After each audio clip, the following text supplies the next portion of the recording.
वसुदेवसुतं देवं कंसचाणूरमर्दनं देवकी परमानन्दं कृष्णं वन्दे जगद्गुरुं। गोपालकृष्ण की जय। शङ्करं शङ्कराचार्यं केशवं बादरायणं सूत्रभाष्यकृतौ वन्दे भगवन्तौ पुनः पुनः।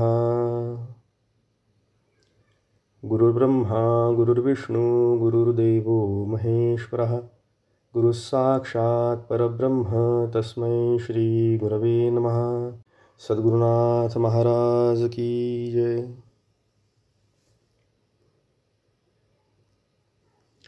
ओम सहना भवतु सहनौ भुनक्तु सह वीर्यं करवावहै तेजस्विनावधीतमस्तु मा विद्विषावहै। ओम शांति शांति शांति।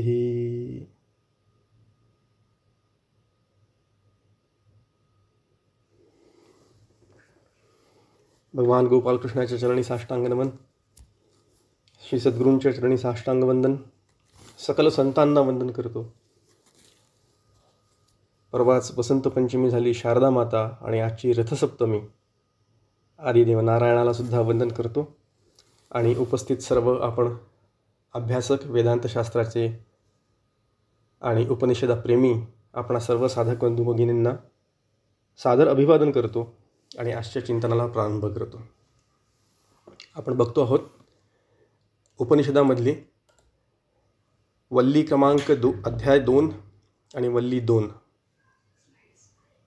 पुनर्विचार करतो आहोत आपण। उपनिषदामधल्या दुसऱ्या अध्यायातील 3ऱ्या वल्लीला आज सुरुवात करायची आहे। तत्पूर्वी पुनर्लोकन म्हणून दुसऱ्या वल्लीचा थोडासा परामर्श करून घेऊ आणि पुढे जाऊ। आपण बघितलं होतं दुसऱ्या वल्लीच्या शेवटच्या मंत्रामध्ये तमेव भाती अनुभाती सर्वम तस्य भासा सर्वमिदं विभाती।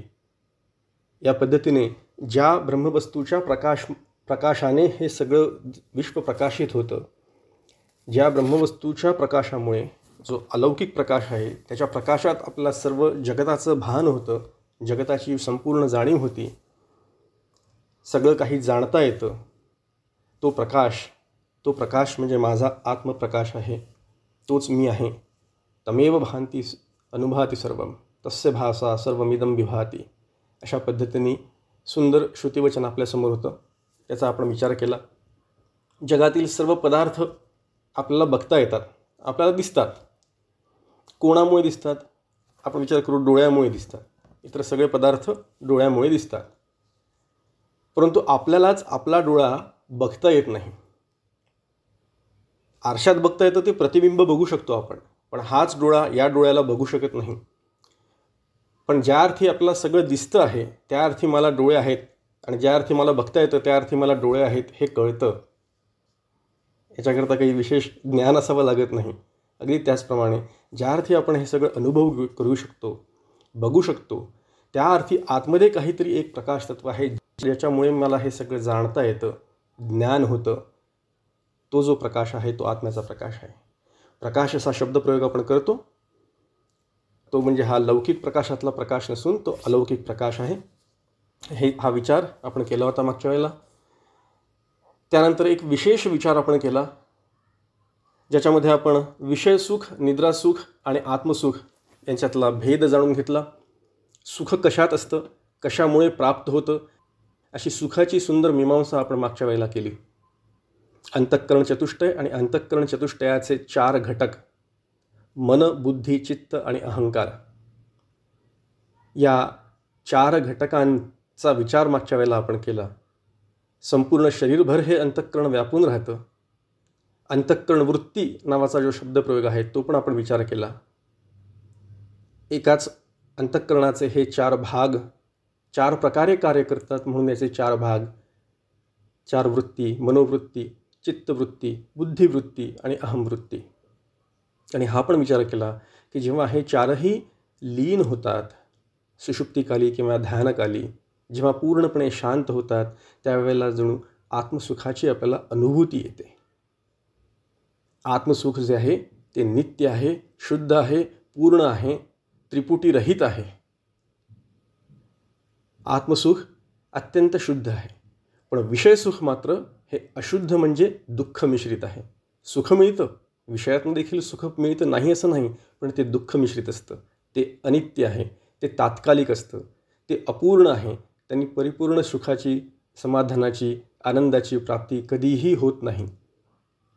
आणि म्हणून ते त्रिपुटी सहित असतं, कारण विषयसुखमध्ये भोगणारा, भोग्य वस्तू आणि भोग अशा प्रकारची त्रिपुटी तिथे असते. हा विचार मागच्या वेळेला आपण केला. अजून एक छोटासा विचार करू आणि पुढे जाऊ. सुखाचे किंवा आनंदाच्या प्राप्तीचे 3 स्तर असतात. पहिला स्तर आहे प्रिय. प्रिय म्हणजे एखादी गोष्ट, एखादी वस्तू आपल्याला आवडते, त्यावेळेला त्याला प्रिय असं म्हटलं जातं. त्या गोष्टीचं आठवण झाली, ती वस्तू आपण बघितली किंवा त्या गोष्टीबद्दल काही आपण ऐकलं की आपल्या मनामध्ये एक सुप्त वासना, एक इच्छा जागृत होते की ती मिळवण्याची. आता उदाहरणार्थ, आंब्याचा सीझन सुरू होणार आहे. आंबा हा विचार मनामध्ये आल्याबरोबर आंबा मला प्रिय आहे, आंबा मला आवडतो, आंब्याचा रस मी खातो, ही प्रियत्वाची भावना. आंब्याचा मनात विचार आल्याबरोबर सुख वाटतं. ही प्रियत्वाचा हा एक स्तर आहे. दुसरा स्तर आहे तो मोदाचा. मोद म्हणजे जेव्हा भोग्य वस्तू आपल्याला मिळते, ती प्राप्त होते, ती आपल्या भोगाकरता उपलब्ध होते. ज्या वेळेला अशी शक्यता निर्माण होते की आता मला जो विषय भोगायचा आहे तो मला प्राप्त होतो आहे, त्यावेळेला तो आनंदाचा जो स्तर असतो तो थोडा जास्त, अधिक असतो. आंबे घरात आलेले आहेत म्हणून जो आनंद होतो तो मोद आनंद असतो. पण अजून मला आंब्याचा रस खाता येत नाही कारण ते पिकले नाही आहेत, म्हणून थोडासा कळ काढावी लागते. आणि ज्या दिवशी आंबा पिकतो आणि मग ताट वाढून समोर आंबरसाचं जेवण येतं, त्यावेळेला जो होतो म्हणजे आंब्याचा भोग घेताना, विषयांचा भोग, प्रत्यक्ष भोग घेताना जे सुख होतं त्याला प्रमोद असं म्हणतात.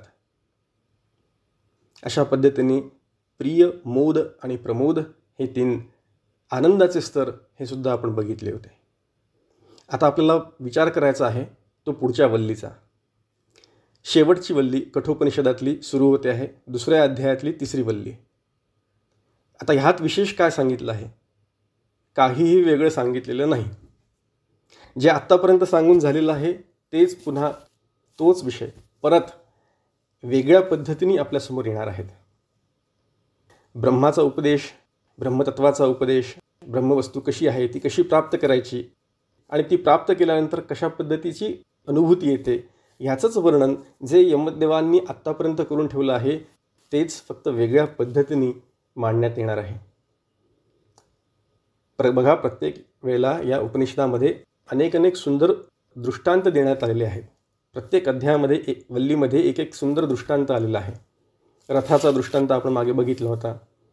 याच्या आधीच्या वल्लीमध्ये एका नगराचा म्हणजे पुराचा दृष्टांत आपण बघितला होता. पुरम एकादशद्वारम अशा प्रकारची ती श्रुती आपल्यासमोर होती, ज्याच्यामध्ये 11 द्वारं असलेलं हे पूर म्हणजे हे नगर म्हणजे हे शरीर, आणि या शरीराचा जो राजा, या नगराचा जो राजा, तो आत्मा, तो कशा पद्धतीने वागतो असा एक सुंदर दृष्टांत आपल्यासमोर ठेवण्यात आला होता. या वल्लीमध्ये तसाच पद्धतीने एक सुंदर दृष्टांत आपल्यासमोर ठेवण्यात आलेला आहे आणि हा दृष्टांत आहे अश्वत्थ वृक्षाचा. याची संगती लावून दिलेली आहे. शास्त्रकार म्हणतात की कोणतंही कार्य होण्याच्या मागे काहीतरी कारण असावं लागतं.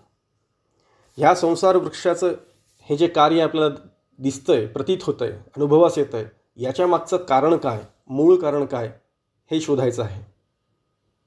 कुठलंही कार्य ज्या वेळेला होतं त्याच्या मागे कारण असावं लागतं असं जेव्हा आपण म्हणतो. समजा काहीतरी गर्दी दिसते, कुठेतरी काहीतरी वाजंत्री वाजते, काहीतरी सजावट चालू आहे, आपण विचारतो काय हो, काय झालं, काय कारण आहे, इथे गर्दी का जमली आहे. मग कोणीतरी सांगतं की अहो आमच्याकडे आता कार्य आहे, लग्न आहे किंवा काहीतरी अजून शुभ कार्य आहे म्हणून जमली आहे. सकाळी आपण बाहेर निघतो, घराच्या बाहेर का निघतो, कोणीतरी विचारतं रस्त्यात, का हो कुठे निघाला, काय नाही घरातलं तेल संपलं आहे, आणायला चाललो आहे. किंवा काही कारण नसताना जेव्हा आपण बाहेर जातो फिरायला, पाय मोकळे करायला, घरामध्ये बसून कंटाळा आला आहे म्हणून बाहेर फिरायला जातो. फिरण्याचं कार्य असतं, त्याच्यामागे काहीतरी कारण असतं. प्रत्येकाचं काहीतरी वेगळं कारण असू शकतं, पण ते कारण मात्र निश्चितप्रमाणे असतं. तसंच या संसाररूपी वृक्षाचं मूळ कारण काय हे सांगण्याकरता म्हणून आणि परब्रह्मतत्व आहे आणि हेच या मूळ सगळ्या संसाराचं कारण आहे असा आपला निश्चय पक्का होण्याकरता म्हणून ही 6वी वल्ली आपल्यासमोर आलेली आहे. आता या 6व्या वल्लीचा पहिला मंत्र आज आपण अभ्यास करणार आहोत. याच्यामध्ये संसाररूपी वृक्षाचं अश्वत्थ वृक्षाचा दृष्टांत आपल्यासमोर येतो आहे. मंत्र असा आहे, ऊर्ध्वमूलो वाक्शाख एषो अश्वत्थ सनातनः तदेव शुक्रम तद्ब्रह्म तदेवामृतमुच्यते तस्मिन् लोकाः श्रिताः सर्वे तदुनात्येति कश्चन एतद्वैतत्. याचा अर्थ असा आहे की ज्याची मुळे वर असून शाखा खाली आहेत असा हा अश्वत्थ वृक्ष म्हणजे संसार वृक्ष हा जुनाट आहे, पुरातन आहे. तोच विशुद्ध ज्योतिस्वरूप आहे, तोच ब्रह्म आहे व तोच अमृतही आहे. सर्व लोक त्यातच समाविष्ट आहेत आणि त्याचे पलीकडे काही असू शकत नाही. हेच ते ब्रह्म होय. ऊर्ध्वमूलो मदशाखमश्वत्थं प्राहुरव्ययम् असा भगवद्गीतेतला सुप्रसिद्ध मंत्र 15व्या अध्यायातला आपल्यासमोर येतो. भगवंतांनी भगवद्गीतेमध्ये जो 15व्या अध्यायामधला जो मंत्र सांगितला आहे तो दृष्टांत जणू या उपनिषदातनं चोरला असावा. आहेच. ह्या उपनिषदामधले अनेक प्रमाणं भगवद्गीतेमध्ये आलेले आहेत. भगवद्गीतेमध्ये ह्याच उपनिषदातले नाही तर अनेक उपनिषदातले प्रमाण भगवद्गीतेमध्ये आलेले आहेत, इतरही अनेक उपनिषदातले. आणि म्हणूनच म्हटलेलं आहे सर्वोपनिषदो गावो दोग्धा गोपालनंदनः. असो, आपला विषय चाललेला आहे हा उलटा वृक्ष ज्याचं मूळ वरती आहे आणि शाखा खालती आहेत. अश्वत्थ म्हणजे आपण सर्वसामान्य भाषेमध्ये पिंपळ वृक्ष असं म्हणतो. पिंपळ वृक्ष किंवा वडाचं झाड अशा पद्धतीने त्याचं वर्णन केलं जातं. आता उलटा का बरं, वरती मूळ असं का बरं म्हटलेलं आहे? असा तो जणू भासतो आपल्याला की त्याचं मूळ वरती आहे. खरंच काही मूळ वरती आहे का? काही कल्पना आहे फक्त? खरंच असं उलटं वृक्ष असू शकतो का? थोडासा विचार केला तर आपल्याला कळेल. रोजच्या जीवनातला दृष्टांत घेऊ आपण म्हणजे लक्षात येईल. कंपनीमध्ये आपण कामाला जातो. कुठलीही मोठी ऑर्गनायझेशन बघा, कुठलीही मोठी कंपनी बघा, त्याचं जे स्ट्रक्चर असतं, ट्री स्ट्रक्चर, ते असं असतं. खाली खूप पसारा असतो आणि वरती मुळाकडे गेलेला वरचं टोक असतं. CEO असतो कंपनीचा, executive officer, sales officer, marketing officers, हे सगळे जे असतात ते खालती असतात. वरती जो असतो तो CEO असतो. तिथे सगळ्या पॉलिसीज डिफाईन होतात. तिथे सगळे निर्णय, डिसिजन मेकिंग ज्याला म्हणतात, ते तिथे होतं CEOच्या खाली. त्या CEOच्या हाताखाली अनेक छोट्या छोट्या ऑर्गनायझेशन्स असतात. मार्केटिंग झालं, सेल्स झालं, अजून काय रिसर्च डिपार्टमेंट असतं. ह्या सगळ्या खालती असतात आणि त्या शाखा अनेक प्रकारे फोफावलेल्या असतात, अनेक ठिकाणी असतात. एकाच बिल्डिंगमध्ये नसून अनेक शहरांमध्ये असतात, अनेक देशांमध्ये असतात, ॲक्रॉस द कॉन्टिनेंटसुद्धा असतात. आता एवढा मोठा पसारा असं म्हटलं तर त्या शाखा अनंत आहेत, अगणित आहेत. ते ऑर्गनायझेशन स्ट्रक्चर जर का बघितलं तर आपल्या लक्षात येईल की ते कसं उलटं आहे. त्याचं मूळ कुठे आहे? वरती, आणि शाखा खाली पसरलेल्या आहेत. असंच ह्या वृक्षाचं सुद्धा आहे. हा जो संसार वृक्ष आपल्यासमोर आहे त्याचंसुद्धा असंच आहे. आता याला वृक्ष म्हटलेलं आहे. वृक्ष का बरं म्हटलेलं आहे? वृक्षाची उपमा का देण्यात आली? त्याचं कारण असं की हा वृक्ष आहे, हा तोडता येतो, तो कापता येतो, त्याचं छेदन करता येतं, म्हणून त्याला वृक्ष म्हटलेलं आहे. आणि ज्या अर्थी तो वृक्ष आहे त्या अर्थी त्याचं काहीतरी बीज असणं आवश्यक आहे. कुठलंही झाड त्याचं कुठलं तरी बी असतं, कुठल्या ना कुठल्या पद्धतीने ते असतं. म्हणून वृक्ष हे जर का कार्य असेल तर त्या कार्याचं कारण काय, त्याचं बीज कुठेतरी असणार, ते नक्कीच असणार. कारण सिद्धांत असा सांगतो, आपण बघितलं मगाशी, कारणं विना कार्य न सिद्धती. कारणाशिवाय कार्य सिद्धच होऊ शकत नाही. प्रत्येक कार्याच्या मागे काही ना काही कारण असलंच पाहिजे. महासंसार वृक्ष दिसतो, बहारदार डेरेदार असा हा वृक्ष पसरलेला आहे असं आपण जाणतो. पण त्याचं जे बीज आहे ते बीज ते मात्र आपल्याला दिसत नाही. बघा, कुठलाही वृक्ष बघा, जेव्हा वृक्ष व्यक्त रूपात येतो आपल्यासमोर, झाड त्याचं डेरेदार वृक्ष तो आपल्याला दिसतो छानपैकी, पानं फुलं फळं सगळी दिसतात, पण त्याचं बी कुठे आहे म्हटलं तर दिसतं का? नाही. ते अव्यक्त असतं, ते दिसत नाही, ते अदृश्यच राहतं, ते कुठेतरी जडलेलं राहतं. पण असतं हे नक्की. मग पसारा कशाचा दिसतोय? पसारा संबंध विश्वाचा दिसतोय. विविध प्रत्यय गोचरम विश्वम. हे जे विश्व आहे ते विविध प्रकारे आपल्याला प्रदर्शनास येतं आहे, प्रतीत होतं आहे. जे जे दृष्टीस पडतं आहे ते ते सगळं विश्व आहे. पण या विश्वाचा जो मूळ बीज ते मात्र ते कुठे आहे तर ते अव्यक्त आहे. अव्यक्त तत्वापासनं हिरण्यगर्भाची निर्मिती होऊन पुढे अनंत कोटी असं हे विशाल विश्व निर्माण झालं. पुराणांमध्ये ब्रह्मदेवानी विश्वाची निर्मिती केली असं म्हटलेलं आहे. जगताची निर्मिती ब्रह्मदेवानी केली असा विचार मांडण्यात आलेला आहे. पण त्या ब्रह्मदेवाची निर्मिती कुठनं झाली तर ती विष्णूच्या पोटातनं झाली. त्याचं अधिष्ठान काय तर विष्णू. तर इथे आदिशंकराचार्य त्यांच्या कॉमेंट्रीमध्ये भाष्यामध्ये असं म्हणतात, तद्विष्णोः परमं पदम. कशाची निर्मिती, कुठलं तत्व आहे हे, कशातनं निर्माण झालं हे? विष्णू तत्वातनं. विष्णू शब्दाची फोड आहे व्यापकत्वात विष्णू, किंवा विष्णू व्यापनशील असते, जो व्यापून टाकतो, सगळीकडे जो व्यापून असतो तो विष्णू. चराचर सृष्टीला ज्यांनी व्यापून ठेवलेलं आहे तो विष्णू. सर्वम आवृत्य तिष्ठती, भगवद्गीता आपल्याला सांगते, तो विष्णू. असं हे जे परब्रह्मतत्व आहे, या परब्रह्मतत्वानीच जणू त्याचा पसारा फुगवल्यासारखा झालेला आहे.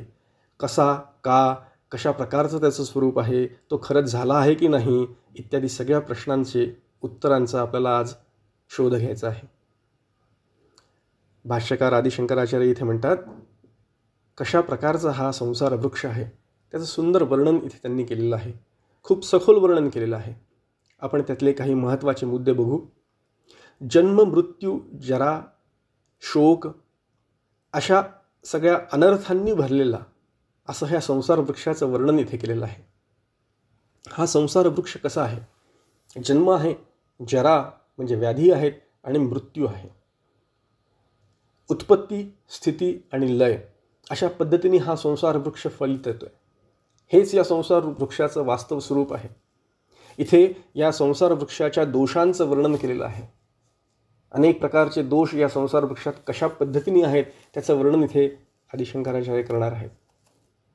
भगवद्गीतेमध्ये आलेलंच आहे, जन्ममृत्यू जरा व्याधी दुःख दोषानुदर्शनम. जो याच्यामध्ये दोष बघू शकतो तो साधक अशा पद्धतीने दोष बघावे या संसारामध्ये, म्हणजे आपल्याला थोडीशी विरक्ती अंगात निर्माण होऊ शकते.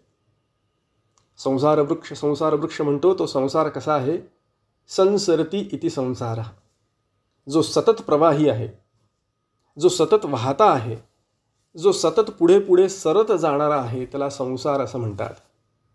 जन्मापासून मृत्यूपर्यंत आणि मृत्यूपासून पुन्हा जन्मापर्यंत असं हे संसाराचं चक्र अखंड सुरू आहे आणि सुरू असतं. प्रत्येक क्षणी प्रवाहमान आहे, प्रवाही आहे. प्रतिक्षणम अन्यथा स्वभावो. प्रतिक्षणम अन्यथा स्वभाव म्हणजे दुसरा, प्रत्येक क्षणी काहीतरी दुसऱ्या पद्धतीने प्रतीत होतोय, याचाच अर्थ प्रत्येक क्षणी तो बदलतो आहे, असा हा संसार. आणि आपण बघा, विचार करा थोडंसं, आपल्याला या संसाराचं स्वरूप असंच माहिती आहे. प्रत्येक वेळेला हा बदलणारा, क्षणोक्षणी बदलणारा.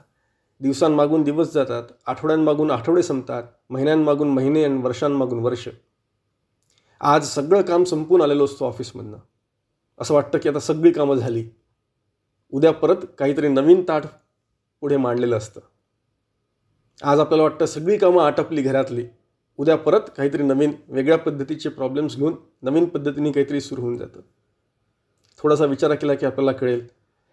मुलं होतात, मुलांचे वाढदिवस साजरे केले जातात.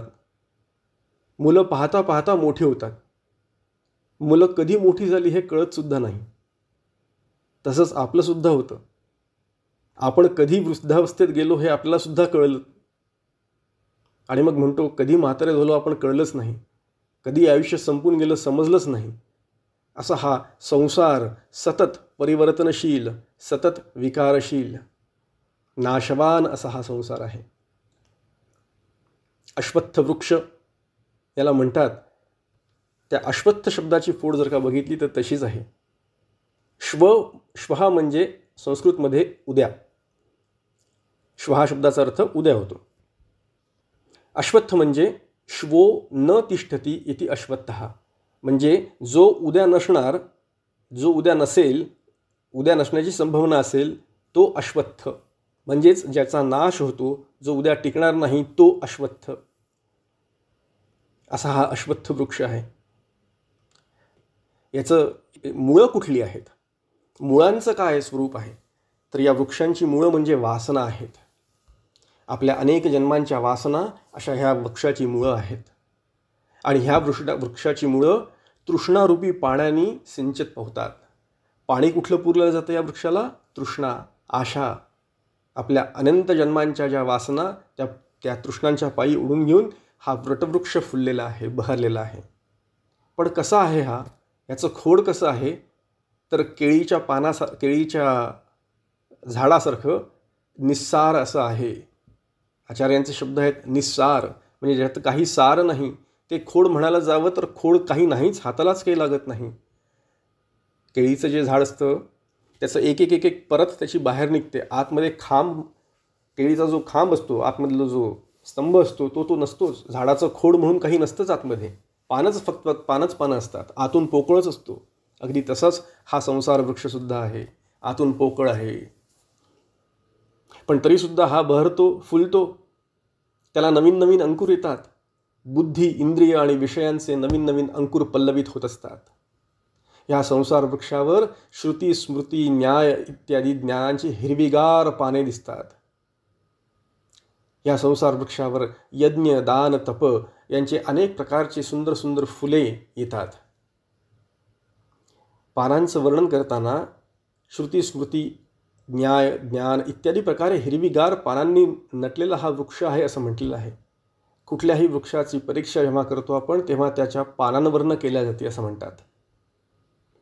श्रुती स्मृतींच्या खऱ्या ज्ञानानेच हा संसार वृक्ष कसा आहे, कशा पद्धतीचा आहे, याचे कुठले गुणधर्म आहेत हे आपल्याला ओळखता येतं. म्हणून याची पानं म्हणजे काय, तर श्रुती, स्मृती इत्यादी. त्याच्यावर कर्म करणारे, अनेक क्रिया करणारे, कुठल्या कुठल्या प्रकारचे कर्म करून वेगवेगळी सुंदर सुंदर फुलं त्याच्यावर येतात. ते यज्ञ, दान आणि तप. आतमधून मात्र हा कसा, याचा रस कुठला असतो, तर सुख, दुःख आणि वेदनांचा रस घेऊन हा वृक्ष बहरतो. आणि अनंत प्रकारची कर्मफळे ही याच्यावरची फले आहेत. अनेक प्रकारचे जीव या संसार वृक्षावर रमत आहेत, अनेक प्रकारची कर्म कळत आहेत आणि कर्मफलांचा उपभोग घेण्याकरता म्हणून आपल्या तृष्णेने या वृक्षाचं सिंचन करीत आहेत. हा वृक्ष, संसार वृक्ष अत्यंत घट्ट, अत्यंत मजबूत, अत्यंत स्थिर अशा पद्धतीने हा दृगोचर होतो आहे. सगळ्या जगाचं, संपूर्ण जगाचं वर्णन या एका संसार वृक्षाच्या दृष्टांतावर केलेलं आहे. पण सगळ्यात मध्ये काय आहे, कारणीभूत काय आहे, अधिष्ठान स्वरूप काय आहे, तर ते सर्व परब्रह्म आहे. सर्वश्रेष्ठ असलेलं सगळ्यात परब्रह्म ते सगळ्यात वरती आहे, कारण त्याचं मूळ कारण जे आहे ते वरती आहे. त्याच्यातनं ह्याची सगळ्याची निर्मिती झाली. काय काय निर्माण झालं, किती प्रकारची निर्मिती झाली. ब्रह्मा, पितर, मनुष्य, पशु, पक्षी, तिर्यक योनीतले प्राणी, सगळ्या प्रकारचं वर्णन इथे करून ठेवलेलं आहे. प्रगट रूपाने असो किंवा अप्रगट रूपाने असो, आपल्या कारणरूप परब्रह्मामध्ये हा वृक्ष स्थिर झालेला आहे, स्थित आहे. या वृक्षाला अश्वत्थच्या पुढे शब्द आलेला आहे सनातनः. हा वृक्ष कसा आहे, सनातन आहे. अनंत कालापासून हा वृक्ष आहे. प्रवाही असला तरी अनंत कालापासून आहे, अनादी आहे असं इथं म्हटलेलं आहे. अश्वत्थ म्हणजे जो उद्या नसणार आहे तो, आणि अनंत काळापासून आहे तो. झाली गडबड. एका ठिकाणी म्हणतात उद्या तर नसणार आहे आणि एका ठिकाणी म्हणतात अनादी कालापासून सनातन. असं कसं? तर त्याचं उत्तर असं आहे की अनादी कालापासून जरी का असला तरी ज्ञानानंतर आपल्याला जाणवतं की हा वृक्ष जो आहे हा मिथ्या आहे, हा मुळात झालेलाच नाही, हा भासमान आहे, हा भ्रम आहे. पण हा अनादी कालापासून आहे, कारण सगळ्या लोकांची तशी बुद्धी आहे. अनंत कालापासून हा जाणवतो आहे, हा स्थिर रूपाने आपल्याला प्रतीत होतो आहे. या वृक्षावर काय काय आहेत? सप्त लोक, 14 भुवने,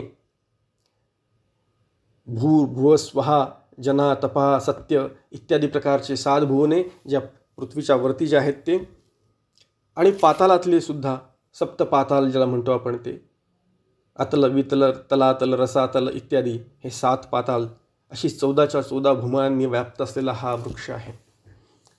संपूर्ण ब्रह्मांड याच्यामध्ये आहे. एवढं एकच ब्रह्मांड नाही तर अशी अनंत कोटी ब्रह्मांड या संसार वृक्षाचा भाग आहे. चराचर सृष्टी ह्या संसार वृक्षामध्ये विलीन होते. ह्या संसार वृक्ष याचा रचयिता कोण आहे, कोणापासून निर्माण केलं? ईश्वराने हा संसार वृक्ष निर्माण केला आणि तो परत त्याच्यातच विलीन होऊन जातो, अशा पद्धतीचं वर्णन हे केलेलं आहे. आणि ईश्वराने तरी कसा निर्माण केला? कारण ईश्वराजवळ शक्ती आहे, ज्ञानशक्ती आणि क्रियाशक्ती. या 2 शक्तींच्या आधाराने ईश्वराने हा वटवृक्ष निर्माण केला. स अकामयतः बहुस्याम प्रजा येती, अशा प्रकारची श्रुतिवचनं आहेत आपल्यासमोर. त्याने या संसार वृक्षाची निर्मिती केली आणि तोच त्याच्यात शिरला. पण आता हे सगळं ठीक आहे, या संसार वृक्षाची प्रतीती येण्याचं मुख्य कारण काय? कुठे सगळं हे सुरू झालं? कशामुळे हा संसार वृक्ष आपल्याला प्रतीतीला येतो? तर आचार्य म्हणतात इथे, अविद्या, कामना आणि कर्मरूप हे याचं बीज आहे. मुख्य अंकुर कुठनं निघाला? अंकुराची निर्मिती कुठनं झाली? तर अविद्येपासून झाली. अविद्या, कामना आणि नंतर कर्म. बघा कसं आहे, थोडा विचार करूया. संसार वृक्षाला सत्य मानून हा विचार चाललेला आहे. संसार वृक्ष सत्य आहे. सत्य मानल्याने काय होतं? संसार वृक्षामध्ये दुःखाची कारणं आपल्याला सापडतात. हा संसार वृक्ष कसा आहे? आपण मगाशी विचार केला, जन्म, जरा आणि मृत्यू, दुःख. ते दुःखाचं मुख्य कारण काय? संसारातील दुःखाचं मुख्य कारण काय, असा एकाने प्रश्न विचारला. माझ्याच नशिबामध्ये अनंत कष्ट का? माझ्याच नशिबात ही सगळी दुःख का बरं येतात? मलाच का बरं त्रास होतो? माझ्या आयुष्यात दुःख का? याचं एकमेव उत्तर असं आहे की तू जन्माला आलास, तू शरीर धारण केलंस, म्हणून तुझ्या भोग्याला दुःख आलेली आहेत. सुख किंवा दुःख, दुःख जास्त जाणवतात म्हणून असे प्रश्न विचारले जातात. तू जर का जन्मलाच नसतास तर ही कष्ट आलीच नसते. मग जन्म का बरं झाला? शरीर का बरं धारण केलं? शरीर धारण का होतं? याचं कारण आहे, पाप पुण्य जेव्हा समसमान होतात, धर्म आणि अधर्म जेव्हा समसमान होतो, त्यावेळेला पाप पुण्यांच्या समानतेमुळे मनुष्य जन्माची प्राप्ती होते. मग पुढचा प्रश्न, पाप आणि पुण्य कशामुळे? त्याचं कारण काय? मागच्या जन्मांमध्ये केलेली अनेक पाप आणि पुण्य, याचं कारण काय? तर त्याचं कारण शास्त्रकार सांगतात, राग आणि द्वेष. कशाच्याबद्दलची प्रीती आणि कशाच्याबद्दलचा द्वेष, या गोष्टींमुळे आपल्या हातून पापकर्म किंवा पुण्यकर्म होतात. राग आणि द्वेषाचं कारण काय? तर राग द्वेषाचं कारण अनुकूल किंवा प्रतिकूल ज्ञान. एखाद्या गोष्टीबद्दलचे अनुकूल भावना म्हणजेच प्रेम, आणि एखाद्या वस्तूबद्दलची प्रतिकूल भावना म्हणजेच द्वेष. म्हणून राग आणि द्वेष याचं मूळ कारण काय? तर अनुकूलता किंवा प्रतिकूलता, किंवा अनुकूल भावना किंवा प्रतिकूल भावना. मग अनुकूल आणि प्रतिकूलाचे कारण काय? असं का बरं वाटतं? त्याचं मुख्य कारण आहे, आपल्याला भेद दिसतो, भेददर्शन, द्वैत दिसतं, 2 दिसतात तिकडे. एक अनुकूल वाटतं, दुसरं प्रतिकूल वाटतं. असं का वाटतं? कारण 2 वस्तू 2 पद्धतीने दिसतात म्हणून.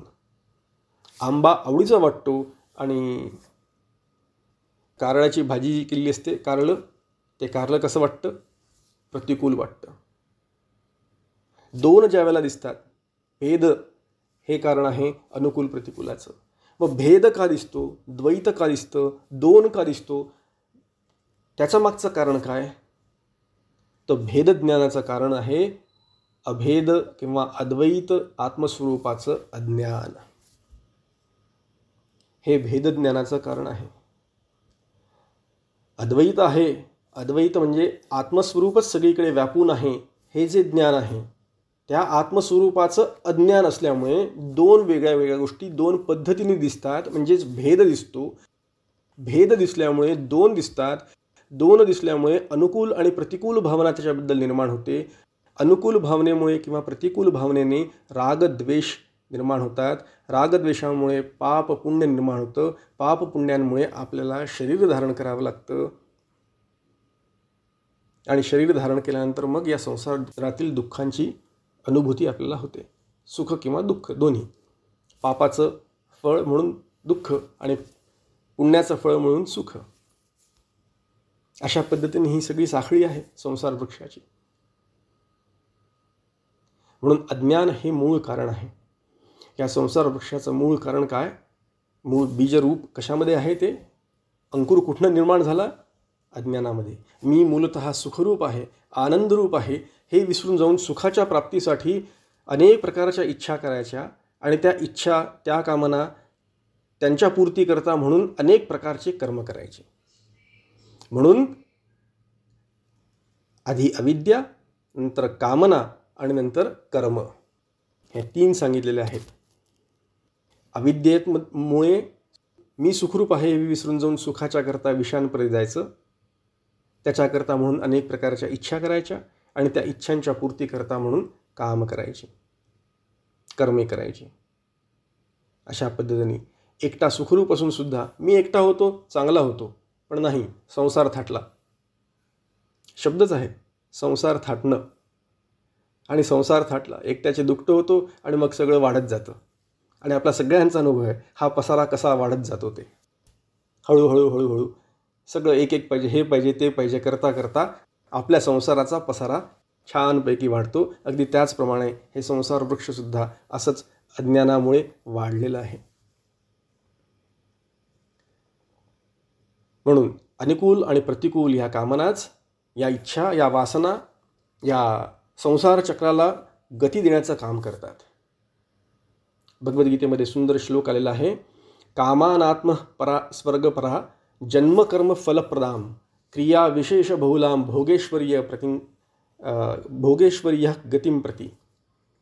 म्हणजे सगळ्या प्रकारच्या कामनांच्या पूर्तीकरता म्हणून, मी सगळे भोग भोगण्याकरता म्हणून, स्वर्गसुख भोगण्याकरता म्हणून आणि ते मला प्राप्त होईल म्हणून मी कर्म करतो. आणि आपण विचार केलेला आहे नचिकेताने कसं कोणत्या प्रकारे ह्या स्वर्गाच्या सुखाला जुगारून दिलेलं आहे.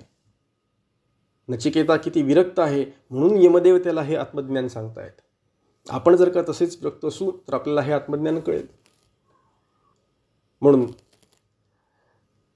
हा जो संसार वृक्ष आहे, हा वृक्ष कसा आहे, काय काय पद्धतीने, सुंदर वर्णन खूप सखोल आहे केलेलं आचार्यांनी याच्यावर भाष्य.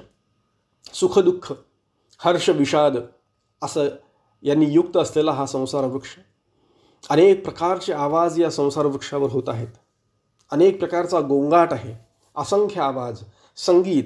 काही लोक संगीत करतायत, काही लोक नृत्य करतायत, खूप सगळा गोंधळ सुरू आहे. काही लोक रोदन करतायत, रडतायत. कोणीतरी सुखी होतोय, सुखी झाला म्हणून हसतोय, खिदळतोय. कोणीतरी दुःखी होतोय, दुःखी झाला म्हणून तो क्रोधित होतोय, चिडतोय, रडतोय, आक्रोश करतोय, विषाद करतोय, खिन्न होतोय. हे सगळे या संसार विश्वावर सुरू आहे.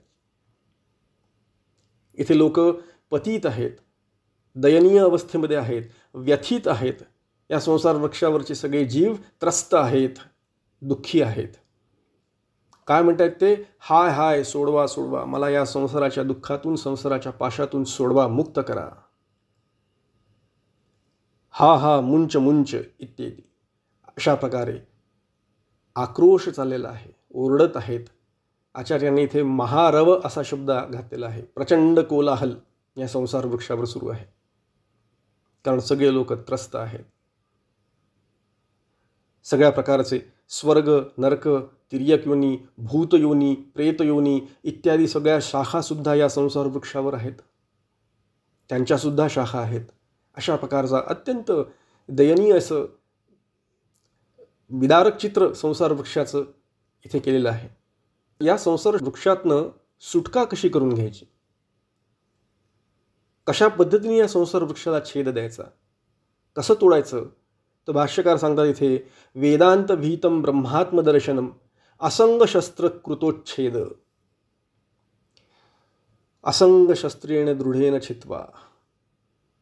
भगवद्गीता आपल्याला सांगते कशा पद्धतीने, तर वेदांताचा विचार करून वेदांताद्वारे केलेल्या ब्रह्मवस्तूचं जे प्रतिपादन आहे, ब्रह्मवस्तूचा जो निर्णय आहे वेदांताने सांगितलेला, तो समजावून घेऊन आत्मस्वरूपाचा अभेद सगळीकडे बघून असंग होऊन असंग रूपाने ह्या संसार वृक्षाचा छेद करायचा आहे.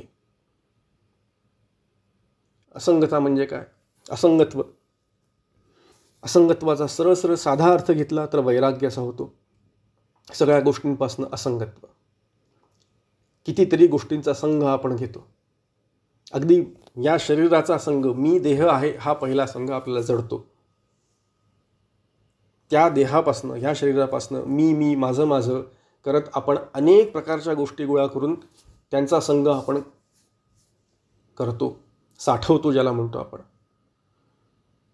लहानपणी बघा छोटे छोटे काड्यापेटीचे कवर गोळा करण्याची, गोट्या, कंचे, छोटे छोटे खेळ, वेगवेगळ्या पद्धतीचे कार्ड्स, असे गोळा करण्याची एक सवय आपल्याला असते. लहान मुलं करतात, आपल्यालाही होती. मोठे झाल्यानंतर तशी काही राहिली नाही. आता त्या कोका कोलाच्या बाटलीतलं कवर त्याचं जमा करायचं किंवा कॉईन्स जमा करण्याचं आता क्रेज ते गेली. पण जसजसं माणूस मोठा होत जातो, मुलं मोठे होत जातात, तसतसे मग त्यांना वेगवेगळ्या प्रकारचे छंद लागतात. नवीन काही गोष्टी गोळा करण्याची हौस. मोठा झाला, विद्यार्थी दशेत गेल्यानंतर पुस्तकं, आजकाल फोन्स, वेगवेगळ्या प्रकारचे फोन गरजेची गोष्ट झालेली आहे. फोटोज, मित्र, अनेक प्रकारचे मित्र मैत्रिणी, सोशल मीडिया, सेल्फी. थोडं अजून मोठं झालं की मग आपले शौक बदलतात, आपले छंद बदलतात. मग काय, कशाची चिंता असते? आता आपलं घर व्हावं, एखादी गाडी यावी, 4 व्हीलर गाडी, बंगला, पैसा, संपत्ती, कुठल्या तरी क्लबची मेंबरशिप, काहीतरी आपण कुठेतरी सत्ता आपल्या हातात असावी, पदोन्नती मिळावी, कुठेतरी चांगली बढती मिळावी, कुठलं तरी राजकारण, ह्या प्रकारचे आपण शोक जपतो. हे सगळे संघ आहेत बरं, हे सगळे विषय आहेत. सगळे विषय, सत्ता, संपत्ती, यश, कीर्ती, प्रतिष्ठा, हे विषय आपले येतात इथे. त्यांचा संघ आपल्याला जमतो. बालस्तावत क्रीडासक्ता, तरुणास्तावत तरुणीरक्ता, वृद्धावस्थात चिंतासक्ता. हळूहळू वृद्धाकडे जगतो. वृद्धावस्थेकडे काय, तर चिंता आणि काळज्या, नको नको त्या चिंता सतावतात. वृद्धावस्थेमध्ये अनेक प्रकारच्या काळज्या उद्भवतात. स्वतःच्या शरीराची काळजी, देहाला होणाऱ्या व्याधींची काळजी, रोगाची काळजी, आपल्या नातेवाईकांची, नातवंडांची काळजी, आणि काय अजून करतो, तर नाही त्या जुन्या आठवणी काढत बसतो. नाही त्या जुन्या आठवणी. हे म्हातारे लोक कशात जगतात, तर जुन्या आठवणींमध्ये जगतात. आठवणी करायच्या आणि जगायचं. त्या आठवणी सांभाळायच्या, त्या आठवणी जपून ठेवायच्या, त्या आठवणी सतत काढायच्या, त्या आठवणी, जुन्या आठवणी सतत उगाळायच्या आणि त्या आठवणींच्या नादामध्ये उरलेला काल व्यतीत करायचा. हा आठवणींचा सुद्धा संघ असतो बघा. आठवणींचा सुद्धा संघ आहे. याच्यापासून सुद्धा आपल्याला असंग व्हायचं आहे. सगळे लोक घरातले, फॅमिलीतले, कुटुंबातले एकत्र येतात त्यावेळेला ते एक कार्यक्रम ठरलेला असायचा. जुने फोटो काढायचे आणि ते अल्बम बघत बसायचे. अरे आपण त्यावेळेला कसे दिसत होतो, लहानपणी तू कसा दिसायचास, मी कसा दिसायचो, इत्यादी इत्यादी. अशा पद्धतीने अनेक प्रकारच्या गोष्टींमध्ये आपला किती वेळ व्यतीत होतो हे आपल्याला कळतसुद्धा नाही, जाणवतसुद्धा नाही. कुठल्या गोष्टींचा संघ आपण घेऊन, उराशी घेऊन जगतो हे देखील आपल्याला कळत नाही. कशामध्ये मी गुंतलो आहे, कशामध्ये मी अडकलो आहे, याचा विचार प्रत्येक साधकाने करायला पाहिजे. म्हणून असंगत्व, असंग शस्त्रेण दृढेन छित्वा. हा संसार वृक्ष छेदून काढण्याचं शस्त्र काय असेल तर ते असंगत्व. कुठल्याही प्रकारचा संग मला नको, संसाराचा संग मला नको, प्रपंचाचा संग मला नको, संसारातील विषयांचा संग मला नको. संसारातील विषयांची आसक्ती हेच बंधनाचं कारण आहे.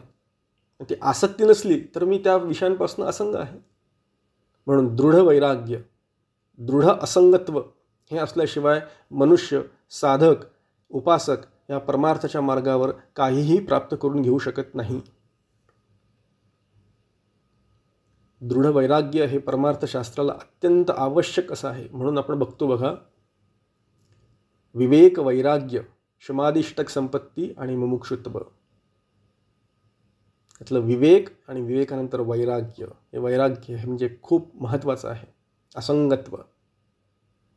समजा चुकून माकून यमदेव आपल्यासमोर प्रकट झालेच, कठोपनिषदातले गुरु आहेत, हे गुरुदेव जर का आपल्यासमोर प्रकट झाले आणि आपल्याला म्हटलं, चल वत्सा मी आलोय तुला न्यायला, तर आज किती जण आपण तयार आहोत या क्षणाला? थोडा विचार करा. मी तयार असेल तर मी असंगत आहे, असंगत्व पूर्णपणे जमलेलं आहे, आणि नसेल तर कुठे अडकलो याचा ज्याने त्याने विचार करावा. म्हणून असंग शस्त्रेण दृढेन छित्वा. परब्रह्म परमात्मा ह्या संसार वृक्षाचं अमृत बीज आहे, मूळ कारण आहे, आश्रयदाता आहे, अधिष्ठान आहे. तो परब्रह्म तत्व कसं आहे तर शुभ्र ज्योतीसारखं आहे, शुद्ध आहे, शुक्र आहे, चैतन्यमय आहे, आणि ते माझं स्वरूप आहे, ते माझं स्वरूप आहे.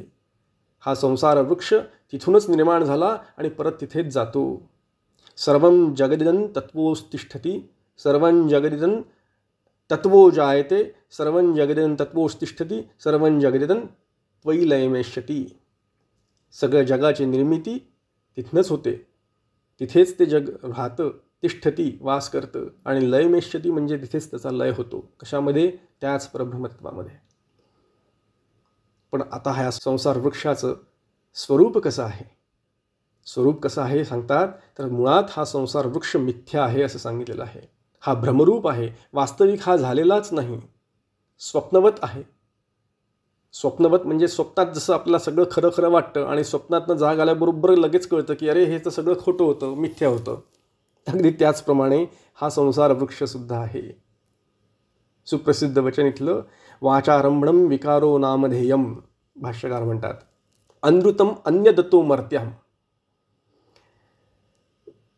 ज्या क्षणी विकार पाहून काहीतरी नवीन पदार्थ सुरू होतो किंवा जाणवतो, तिथे नामरूप तयार होतं, आणि नामरूप सुरू झाल्यामुळे मग हा वाणीचा सगळा विलास तिथे सुरू होतो.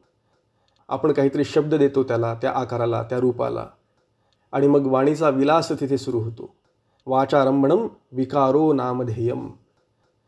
विकार पावल्यामुळे त्याला नाम होतं, आणि मग केवळ नाम मात्र असलेला हा अनृतम. अनृत याचा अर्थ आहे खोटा, खोटा, मिथ्या असा हा. कसा आहे? मर्त्य आहे, म्हणजे मर्त्य आहे, परत नाशवान आहे, नाशवान असलेलं हे, अशाश्वत असलेलं असं हे संसार वृक्ष आहे. नामरूपात्मक सगळे जग हे माईक आहे. म्हणून एक दृष्टांत बघू आपण, म्हणजे आपल्याला कळेल की हे कशा पद्धतीने बसवून घ्यायचं, ते कशा पद्धतीने ब्रह्मदृष्टी कशी ठेवायची. संसार वृक्षाचं एवढं सगळं वर्णन केलं, हे ऐकायचं आणि ते सोडून द्यायचं. पकडायचं काय यातनं? मुख्य काय घ्यायचं गोष्ट आपल्याला, तर ती ब्रह्मदृष्टी आपली टिकली पाहिजे. तर ती कशी? विचार करतो आहोत आपण. मूळ कारण काय आहे? ब्रह्म आहे. आणि संसार वृक्ष काय आहे? त्याचं कार्य आहे. एका दृष्टांताने अजून समजून घेऊ म्हणजे कळेल. घट असतो मातीचा घडा आपल्यासमोर, त्याचं कारण काय आहे? माती हे त्याचं कारण आहे. आणि कार्य काय आहे? तर घट बनला, छान त्या आकाराचा घट बनला, हे त्याचं काय झालं? कार्य झालं. हे कार्य झालं. मग हा जो घट आहे, हा घट बनण्याच्या आधीसुद्धा माती होती. हा घटाच्या फॉर्ममध्ये आल्यानंतरसुद्धा ती माती तशीच आहे, आणि घट फुटल्यानंतरसुद्धा मातीच माती राहणार आहे. घट असे असतानासुद्धा तो मातीच्याच रूपात होता. घट जेव्हा दिसतोय त्यावेळेला आपल्याला मातीच दिसते आहे खरं म्हणजे, फक्त त्यांनी एक आकार धारण केलेला आहे.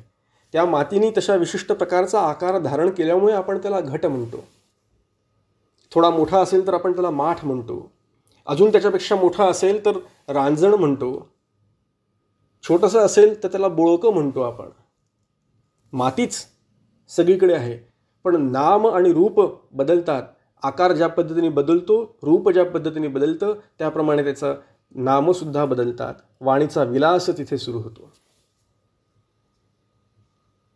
पण घटाची उत्पत्ती होण्याच्या आधी, घट असतानासुद्धा आणि घट नाश पावल्यानंतरसुद्धा, म्हणजे घटाचा लय झाल्यानंतरसुद्धा माती मातीमधूनच आलेली आहे, ती मातीच असते. मातीत काही फरक होत नाही.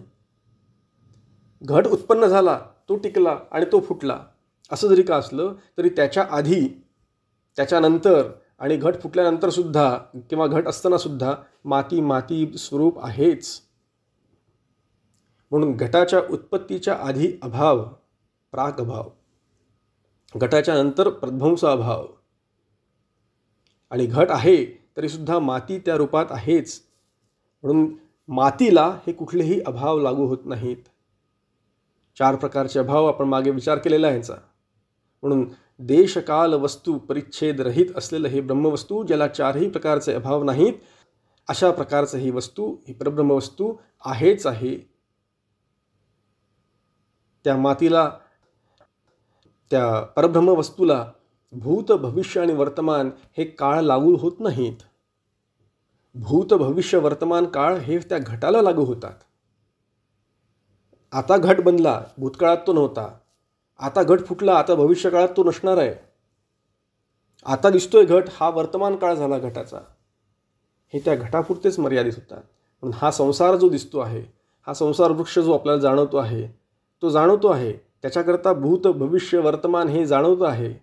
पण ह्याच्यामागे असलेली जी ब्रह्मवस्तू आहे, ती ब्रह्मवस्तू विकाररहित आहे. त्या ब्रह्मवस्तूमध्ये कधीही विकार संभवत नाही. आणि ते विकार संभवत नाही म्हणून ब्रह्मवस्तूवर जगत अतिक्रमण करू शकत नाही. न अत्येती असं म्हटलेलं आहे. नत्येती. घट मृत्तिकेवर अतिक्रमण करू शकत नाही. थोडं शब्दप्रयोग समजून घ्यायला पाहिजे. न अत्येती, उल्लंघन करू शकत नाही. घट मृत्तिकेचं उल्लंघन करू शकत नाही. जगत परब्रह्माचं उल्लंघन करू शकत नाही. हा विचारसुद्धा आपण करून झालेला आहे. नत्येती याचा विचार मागच्या मंत्रांमध्ये करून झालेला आहे. अशा प्रकारे ह्या जगताचं वर्णन केलेलं आहे. इथे घ्यायचं काय, जाणायचं काय, एतद्वैतत. एतद्वैतत, जे जगत आपल्याला दिसतं आहे ते ब्रह्मस्वरूपच दिसतं आहे, तेच ब्रह्म आहे, हेच जाणायचं आहे. कशा पद्धतीने, तर त्याचं उदाहरण अजून एक बघू. आत्ता मातीचं उदाहरण बघितलं. सोन्याचं उदाहरण तसंच आहे. सोनं आणि दागिना, दागिन्याचे आकार बदलतात. दागिन्याचे वेगवेगळे आकार आपण धारण करतो, वेगवेगळ्या ठिकाणी, वेगवेगळ्या अंगावर, वेगवेगळ्या जागी आपण ते धारण करतो. ज्या ज्या जागी ते आपण धारण करतो त्या प्रत्येक सोन्याच्या अलंकाराचं नाव वेगळं असतं. सोनं सोन्याच्या गोळ्याच्या रूपाने किंवा सोन्याचं जे बिस्किट असतं, गोळा असतो, त्याच्याने बघितलं ते सोनंच असतं. पण त्याच्यामध्ये बदल करून, त्याच्यामध्ये विकार निर्माण करून, त्याच्यामध्ये वेगवेगळे आकार देऊन, त्याला वेगवेगळी नावं देऊन ते अलंकार आपण धारण करतो. आता ह्या सोन्यामध्ये बदल जो झाला तो बदल त्याच्या नाम आणि रूपांमध्ये झाला. मूळ सोन्यामध्ये काहीही बदल होत नाही. मूळ सोन्यामध्ये काहीही बदल होत नाही. सोन्याच्या आकारात बदल झाला म्हणून आकारामध्ये विकार निर्माण झाला. त्या सोन्यामध्ये जेव्हा विकार निर्माण होतो त्यावेळेला त्याला आपण नाम आणि रूप देतो. मग त्याची नक्षी किती, त्याचा आकार किती, किती सुंदर डिझाईन आहे म्हणून त्यात आपण अडकतो. मग आता प्रश्न असा आहे की हे सुंदर डिझाईन असलेलं सोनं घ्यायचं का नाही, वापरायचं की नाही. कठोपनिषद ऐकलंय, आता वैराग्य निर्माण झालेलं आहे म्हणून सगळं सोडून द्यायचं. ही संपत्ती, हे जग, ही गाडी, हा बंगला, ह्याचं काय करायचं, अशा प्रकारचा प्रश्न आपल्यासमोर येऊ शकतो. वापरायचं का नाही, जरूर वापरायचं, पण त्यात गुंतायचं मात्र नाही. गुंतून पडायचं अजिबात आवश्यकता नाही. फार महत्त्वाचा आहे. वेदांत शास्त्राचा अत्यंत सुंदर सिद्धांत आहे हा. जगत मिथ्या. जेव्हा आपण जगाला मिथ्या म्हणतो त्यावेळेला त्याचं मिथ्यत्व कसं आहे ते जाणून घ्यायला पाहिजे. मिथ्या म्हणजे तो टाकून देण्याच्या लायकीचा आहे असं म्हटलेलं नाही. जग मिथ्या आहे. जग मिथ्या आहे म्हणजे ते वापरायचं नाही, ते टाकून द्यायचं, त्याचा त्याग करायचा असं अजिबात नाही. काय करायचं तर फक्त ते सत्य नाही हे ओळखायचं. हा कुटुंब, हे गाडी, हा बंगला, हा संपत्ती, हा पैसा, हा मान, हा अपमान, हे सगळं जे आहे, हे सगळं जे दिसतं आहे ते सत्य नाही एवढं ओळखणं हे महत्त्वाचं आहे. बघा, सकाळच्या वेळेला आकाश आपल्याला कसं दिसतं? आकाशाचे रंग कसे असतात सकाळच्या वेळेला? पहाटे पहाटे झुंजू होते त्यावेळेला लाल लाली आकाशावर पसरलेली असते. थोड्या वेळानंतर सूर्याचे किरण दिसायला लागतात. तेच आकाश कसं होतं? छान भगवं होतं. लाल आकाश भगवं होतं. थोड्या वेळानंतर जेव्हा सूर्य वरती जातो त्यावेळेला ते आकाश दुपारच्या वेळेला कसं दिसतं? निळं दिसतं. निळ्या रंगाचं आकाश दिसतं. आणि तेच आकाश जेव्हा रात्र होते त्यावेळेला ते काळ्या रंगाचं दिसायला लागतं. आता मला प्रश्न असा आहे की हे आकाशाचे हे रंग हे मिथ्य आहेत का? नाही आहेत. भ्रामक आहेत की नाहीत?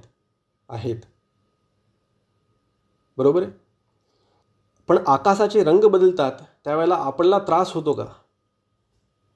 अजिबात त्रास होत नाही. आकाशाचे रंग जेव्हा बदलतात त्यावेळेला आपण त्रास करून घेत नाही. आपण त्या आकाशाच्या रंगांपासून वेगळे असतो. सकाळी लाली असते आकाशाची म्हणून पतंग सकाळी सकाळी पहाटे उडवू आपण म्हणूया का? तर म्हणजे माझी पतंग पण लाल रंगाची होऊन जाईल. तसं काही होत नाही. दुपारच्या वेळेला आकाश निळगार छान सुंदर दिसत असतं म्हणून माझ्या कपड्यांना मी निळा तो रंग लावू शकत नाही. रात्रीच्या वेळेला तेच आकाश जेव्हा काळं होऊन जातं त्यावेळेला ते काळं का झालं म्हणून मी रडत नाही. पण आकाशात असे प्रकारचे फरक सतत बदल होत असतात. हे आपण बघतो. उलट आपण सकाळी सकाळी पहाटे पहाटे उठून सनराईज किंवा सनसेट बघायला म्हणून मुद्दामून जातो सुद्धा त्या स्पॉट्सवर. का? कारण आपल्याला तो सनराईज एन्जॉय करायचा असतो. आनंदाने ते बघायचं असतं. हो, बघायचं, निश्चित बघायचं. ते बघण्याची काही कोणी बंदी केलेली नाही आहे. त्याचा आनंद निश्चित घ्यायचा. पण त्यातनं आपण असंग आहोत हे जाणायचं. असंग. त्याच्या बदलामुळे आपल्यावर काहीही फरक पडत नाही. आकाशाचे रंग कितीही काळे वाकळे पांढरे झाले तरी आपल्याला काही त्रास होत नाही. आकाशामध्ये कितीही प्रकारचे ढग आले आणि कुठल्याही प्रकारचे आकार त्याच्यात निर्माण झाले तरी आपल्याला त्याचा काही त्रास होत नाही. आपण काय करतो? उलट आपण गंमत बघतो, आपण कौतुकाने ते बघतो. कौतुक तू पाहे संचिताचे. त्याच पद्धतीने या जगताकडे, आपल्या संसाराकडे आणि त्या संसारातील आपल्या देहाकडे सुद्धा त्याच पद्धतीने आपण जर का बघू शकलो असंग होऊन तर आपलं जीवन आनंदाचं होऊ शकतं. आनंदाने आपण हे सगळं करू शकतो. हा संसाराचा नियमच आहे. हो, हा आता जन्माला आलेला आहे. आता तो मोठा झालेला आहे. आता जरा आहे, व्याधी आहेत, नंतर मृत्यू आहे. बघायचं, एन्जॉय करायचं. मग तो आपल्या जवळचा असो का दूरचा असो, घरातला असो का बाहेरचा असो, प्रत्येक व्यक्ती जाणार आहे हे माहिती आहे. मग तिथे कुठे आसक्ती नाही आहे. त्याच्यामध्ये आसक्ती ठेवण्याचं कारण नाही, भयभीत होण्याचं कारण नाही. या संसारामधनं आता आपल्याला काळ उचलून नेईल का असं वाटण्याचं सुद्धा कारण नाही. कारण मी कसं आहे? मी सुखरूप आहे. मी सुखरूप आहे. मी आनंदरूप आहे. मी सद्रूप चिद्रूप आनंदरूप असलेला मी आत्मा, ते माझं मूळचं स्वरूप आहे. येणारं जाणारं असणारं, उत्पत्ती स्थिती आणि लय अशा पद्धतीने प्रतीत होणारं जे जे काही आहे ते सगळंच्या सगळं आपण एन्जॉय करायला शिकतो. मग त्याची उत्पत्ती जशी एन्जॉय करतो तशी त्याचा लयसुद्धा आपण एन्जॉय करायला पाहिजे. जसं सनराईज आपण बघायला जातो आणि सनसेटसुद्धा एन्जॉय करतो, अगदी त्याचप्रमाणे या संसाराचं जर का या अश्वत्थ वृक्षाचं वर्णन जे आपण आत्ता ऐकतोय ते जर का करता आलं तर मला वाटतं आपल्याला जे गाठायचं आहे, जे साधायचं आहे ते साधता येईल. सुखरूप होऊन सुखाने जीवन जगायचं आणि मग एक दिवस सुखाने हा देह आणि हे जगत सोडून द्यायचं. हेच परमार्थशास्त्राचं मूळ हेतू आहे. परमार्थशास्त्र, वेदांतशास्त्र आपल्याला एवढंच शिकवतं, फक्त सुखरूप व्हायचं सर्वप्रथम आणि सुखाने जगायचं. सुखरूप होऊन सुखाने जगायचं आणि मग सुखाने एक दिवस हे जग सोडून द्यायचं. हे करता आलं तर या संपूर्ण कठोपनिषदाचा जो आपला विचार चाललेला आहे, या अश्वत्थ वृक्षाचं जे करुण आणि असं विचित्र वर्णन जे आपण मगाशी ऐकलेलं आहे, त्याच्याकडे बघायचं कसं याची दृष्टी तयार होते. जन्म, मृत्यू, जरा, दुःख, दोष हे सगळं बघत असताना ह्या अश्वत्थ वृक्षामध्ये तेच परात्पर तत्व, तोच परब्रह्म परमात्मा सगळीकडे भरून उरलेला आहे. एतद वैतत, तोच अमृत तत्वाने भरून उरला आहे, तोच अमृत आहे असं इथे सांगण्यात चाललेलं आहे. तोच अमृतही आहे आणि सर्व लोक त्याच्यातच समाविष्ट आहेत. मग असं असताना ह्या परमेश्वराचाच हा जो सगळा विलास आहे, या विलासामध्ये आपण भयभीत होण्याचं कारण काय? आपण दुःखी होण्याचं कारण काय? जर का आपल्याला त्याची आसक्ती नाही तर आपण बंधनमुक्त आहोतच. त्याची भीती नसेल तर आपण निर्भय आहोतच. त्याच्यापासून कुठल्याही प्रकारचा अनुकूल प्रतिकूलतेची भावना नसेल तर आपण शांत असोच. आणि तेच आपल्याला साधायचं आहे. म्हणून संसाराकडे बघताना कुठल्याही पद्धतीने घृणा, तिरस्कार, त्याज्य, कशालाही कटकट माझ्या मागे लागली आहे अशा भावनेने न बघता, हे सर्व जे आहे हा त्याचाच विलास आहे, त्याच्यातच मला आनंदाने राहायचं आहे आणि त्याच्याकडे बघताना मला अत्यंत गंमत वाटते त्याप्रमाणे बघायचं आहे. ज्या पद्धतीने आपण सर्कस बघतो, ज्या पद्धतीने आपण एखादी मॅजिक शो बघतो, त्या पद्धतीने कौतुकाने या संसाराकडे बघितलं किंवा तसा बघण्याचा प्रयत्न करू शकलो तर हळूहळू आपल्याला या संसारापासून अलिप्तता साधता येईल, असंगत्व साधता येईल. आणि असंग शस्त्रेण दृढेन चित्वा भगवंतांनी सांगून ठेवलेला आहे. तोच विषय या मंत्रामध्ये आलेला आहे. आज वेळ झालेली आहे. आपण इथेच आपलं चिंतन थांबवूया. पुढचा विषय पुढच्या वेळेला कव्हर करू. हरि ओम तत्सत. कृष्णाय वासुदेवाय हरये परमात्मने प्रणतः क्लेशनाशाय गोविंदाय नमो नमः. गोपाल कृष्ण भगवान की जय. सद्गुरुनाथ महाराज की जय. हरि ओम तत्सत. हरि ओम तत्सत.